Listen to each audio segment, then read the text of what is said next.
बड़वानी जिला पंचायत सीईओ ने जिले की खेतिया क्षेत्र में खबर मध्य प्रदेश की खबर का एक बार फिर असर हुआ है। यहां ग्राम पंचायत निसरपुर में अनियमितता पर जिला पंचायत सीईओ ने 16 लाख रुपए वसूली करने सहित एफआईआर दर्ज करने का आदेश दिया। दरअसल बड़वानी जिले की ग्राम पंचायत निसरपुर की उप सरपंच माया राजेश चौहान, पंच ब्रह्मा दशरथ जयश्री सिरसाठ पवन हुकुमचंद, पूजा ठाकुर सहित ग्रामीणों ने पंचायत पर विकास के नाम पर अनियमितता और भ्रष्टाचार का आरोप लगाकर प्रशासन को शिकायत दर्ज कराई थी। जनहित से जुड़े इस मुद्दे को लेकर खबर मध्य प्रदेश छत्तीसगढ़ ने ग्राम पंचायत की खबर अनियमितता को लेकर प्रमुखता से खबर प्रसारित की। खबर और ग्रामीणों की शिकायत पर जिला जनपद पंचायत सीईओ ने अहम बैठक ली है और अनियमितता पाए जाने पर ग्राम पंचायत निसरपुर में करीब 16 लाख रुपए की रिकवरी करने के साथ एफआईआर दर्ज कराने का आदेश दिया।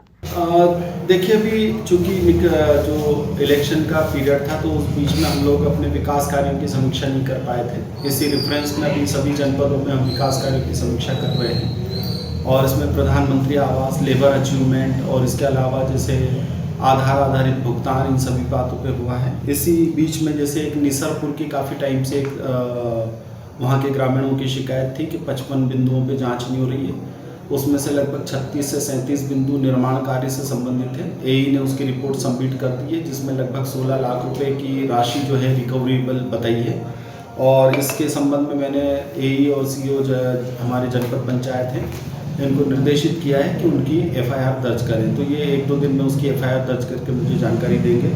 इसी तरीके से चूना पानी के जो सहायक सचिव है उनका भी कामकाज जो है वो काफ़ी धीमी गति से चल रहा है। उन्होंने कोई काम में प्रगति नहीं ली, चाहे वो प्रधानमंत्री आवास हो, चाहे लेबर अचीवमेंट हो। उनको अभी हमने बैठक में ही सेवा समाप्ति का नोटिस जारी किया है। इसके अलावा भी हमने कई कर्मचारियों को जो है चेतावनी दी है कि यदि समय पे काम नहीं करेंगे तो उनके खिलाफ भी दंडात्मक कार्रवाई होगी।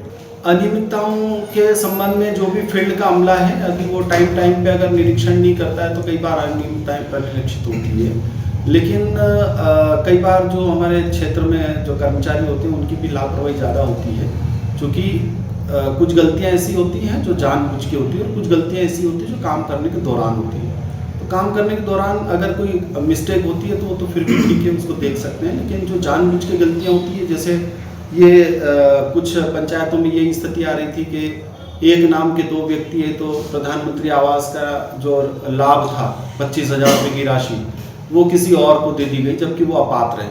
भाई अपात्र अगर है तो उसका अकाउंट नंबर आपने लिया है, 1 बार जियो टैग किया, 2 बार जियो टैग किया, तो आदमी से 3 बार गलती नहीं होती। गलती 1 बार होती है तो मान लेते हैं, 3 बार अगर वो बार एक ही चीज़ को रिपीट कर रहा है, इसका मतलब वो जानबूझ के गलती हो रही है। तो ऐसे लोगों को बख्शेंगे नहीं।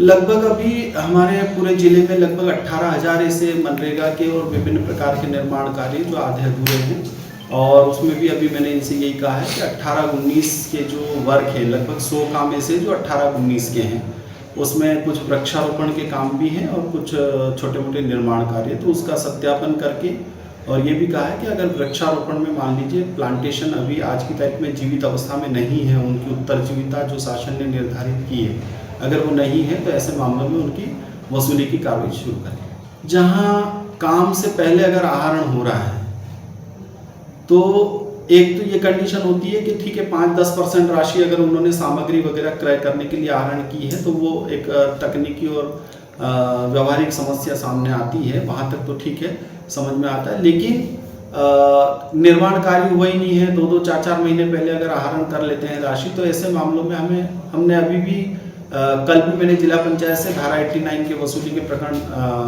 के आदेश लगभग 10-12 आदेश जारी किए हैं, और निकट भविष्य में भी अगर ऐसी सब शिकायतें आएंगी तो एफआईआर की कार्रवाइयाँ होंगी।